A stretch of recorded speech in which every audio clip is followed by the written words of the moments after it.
Hello students, आपका स्वागत है एजुकेशन ऑनलाइन बाय ज्योति मैम में।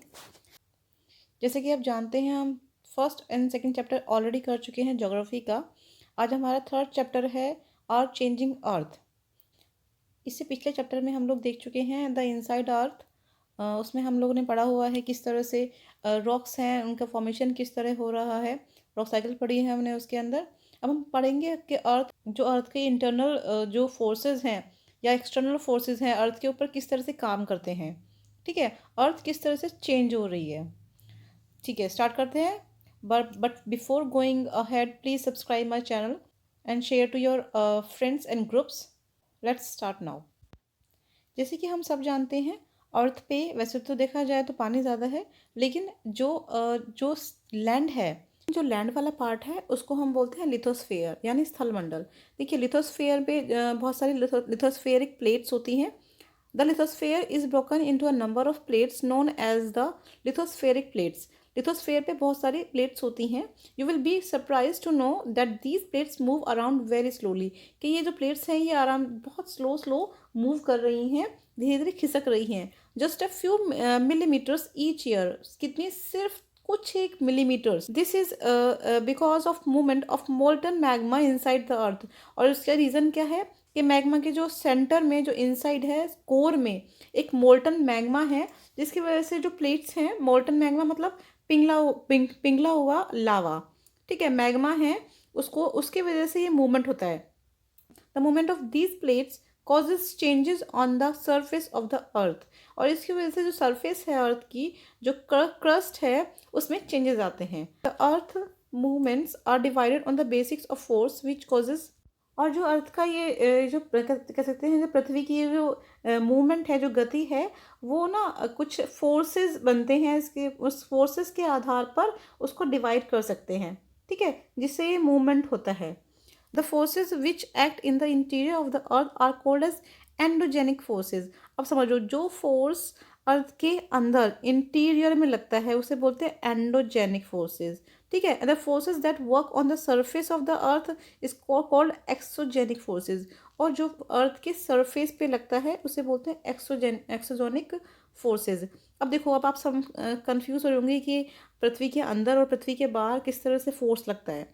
ठीक है, इसको पहले समझते हैं एक पिक्चर के थ्रू। इस फिगर में आपको दिखाया गया है कि मूवमेंट कौन कौन से होते हैं। ठीक है, किन किन मूवमेंट की वजह से चेंजेस आ रहे हैं सरफेस के ऊपर। पहला है आपका जो फोर्स लग रहे हैं जिसकी वजह से मूवमेंट हो रहे हैं। पहला है आपका एंडोजेनिक, फिर है एक्सोजेनिक। एंडो आप जानते हैं जो इंटरनल, ठीक है, एंडो इंटरनल। एक्सो यानी बाहर, जैसे आप सुने एक्सोस्फेयर यानी जो बाहर अंतरिक्ष होता है, एक्सोस्फेयर। एंडो यानी इंटरनल जो होता है।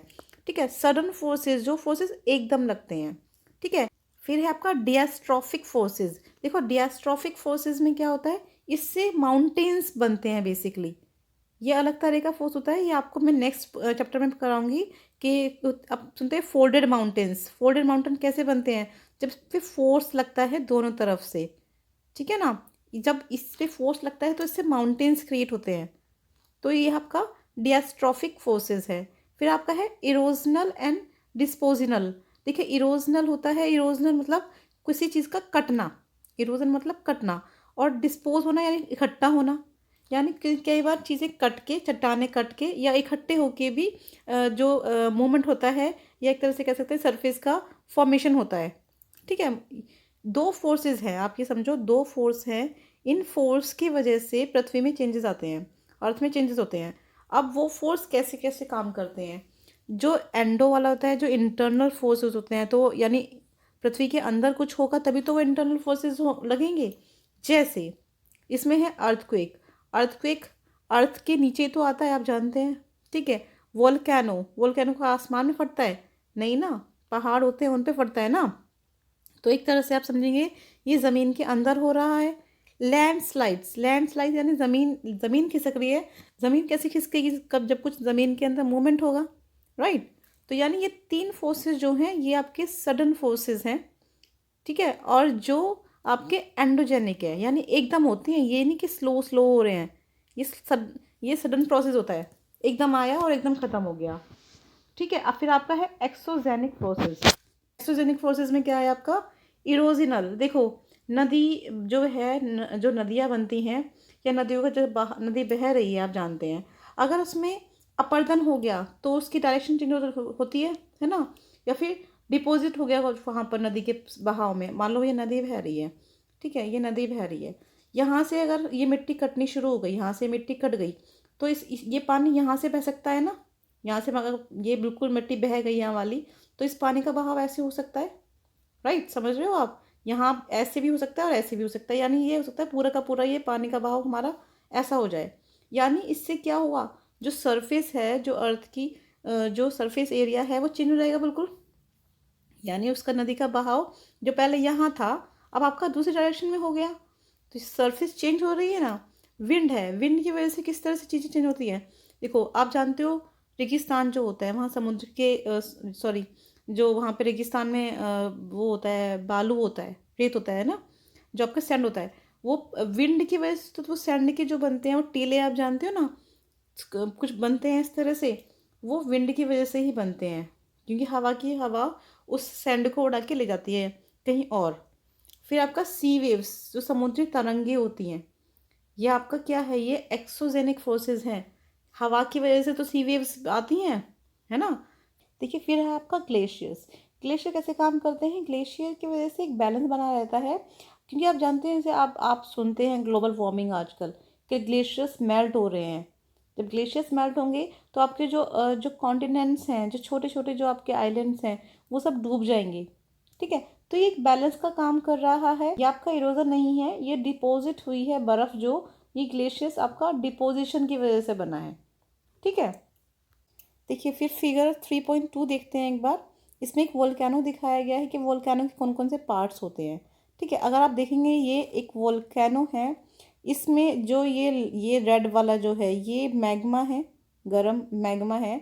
जब ये अंदर होता है ज़मीन के तो इसको मैग्मा बोलते हैं, ठीक है। जब ये ज़मीन के अंदर होगा तो इसे मैग्मा बोलेंगे, ज़मीन के बाहर आ जाएगा जब ये, तो दैट इज़ कॉल्ड लावा, ठीक है। अब क्या, जब ये लावा बाहर आया, ये इनसे बाहर निकल रहा है, ये इसकी वेंट है, ठीक है, एक तरह से निकास बोल सकते हैं, इसका एग्जिट पॉइंट है ये वाला, यहाँ से निकल रहा है। जो लावा का जो ज्वालामुखी का मुंह होता है बिल्कुल, इसे बोलते हैं क्रेटर। फिर आपका जो इसमें से गैसेस निकल रही हैं, ठीक है, गैसेस निकलती हैं, ये आपकी क्रस्ट है, ये नीचे वाली मेंटल है, तो यानी मेंटल से भी नीचे आपका होगा कोर, कोर में से बेसिकली लावा आपका ये मैग्मा निकलेगा। फिर आपका है ये वेंट हो गई आपकी, ठीक है। मैग्मा चैम्बर बोल रहे हैं, बोला हुआ है इसको, मैग्मा चैम्बर है आपका ये, यहाँ सारा मैग्मा इकट्ठा हो रहा है। अच्छा पिछले वाली स्लाइड में देखा था आपने, एंडो मतलब इनसाइड, राइट, एक्सो मतलब आउटसाइड, जेनिक मतलब ओरिजिन, जिसका ओरिजिन अंदर से हुआ है या बाहर से हुआ है, यानी एंडोजेनिक एंड एक्सोजेनिक। देखिए हम लिथोस्फेरिक प्लेट्स की बात कर रहे थे हम, राइट। अब लिथोस्फेरिक प्लेट में जब मूवमेंट होता है उसकी वजह से ही अर्थक्वेक्स आते हैं, ठीक है। जब ये जो मूवमेंट है, जो जो वाइब्रेशंस होती है, ये ट्रैवल करती है सारे अर्थ में, तो इसके वजह से जो वाइब्रेशंस की जो होती हैं, इसे अर्थक्वेक बोला गया है।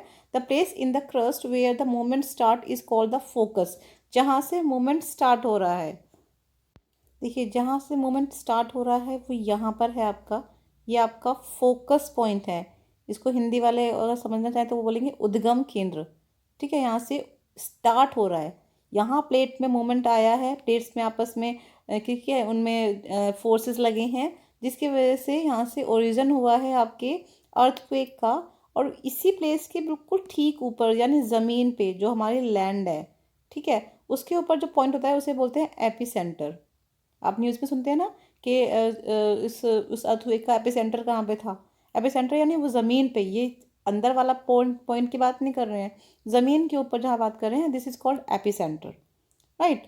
फिर है आपका इसमें जो ये वेव्स हैं, ये ना सिस्मिक वेव्स, सिस्मिक वेव्स होती हैं जो भूकंपित तरंगे होती हैं, radiate out in all directions. और ये जो सिस्मिक वेव्स होती हैं, जब तरंगे जो निकलती हैं सिस्मिक यानी भूकंप की जो वेव्स निकलती हैं, वो सब जगह पर रेडिएट होती हैं, बाहर की ओर निकलती हैं सब जगहों पर, ठीक है।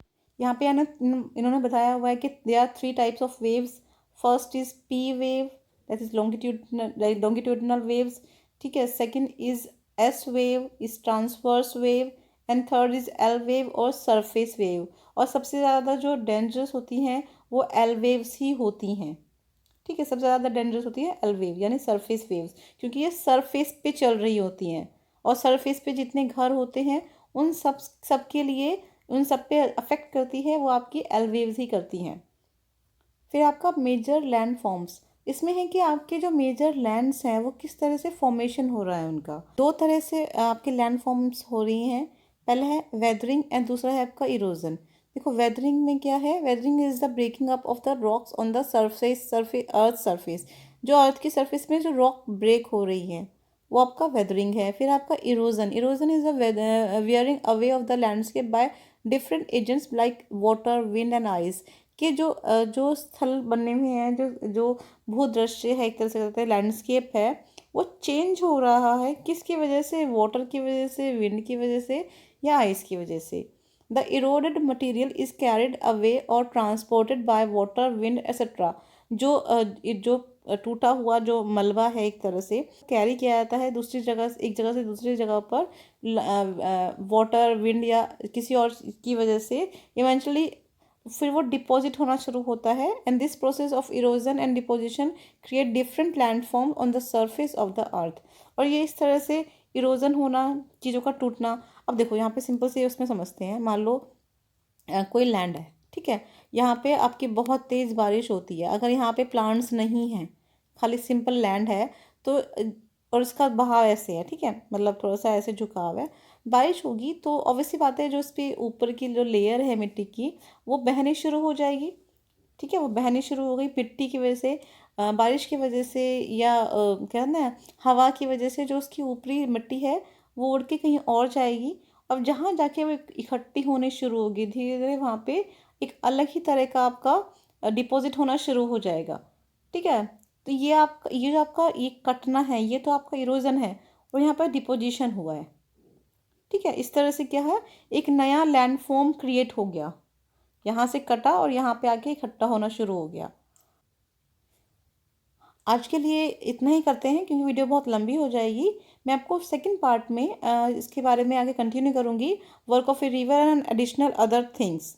ठीक है, जो भी आगे इसमें दिए हुए हैं, ग्लेशियर्स के जो वर्क दिए हुए हैं, ठीक है, विंड के वर्क दिए हुए हैं, वो मैं सेकंड पार्ट में ऐड ऑन कर देती हूँ। Before to end up my video, please subscribe my channel. I'm saying you again and again, and like my video and share to your friends. Bye friends.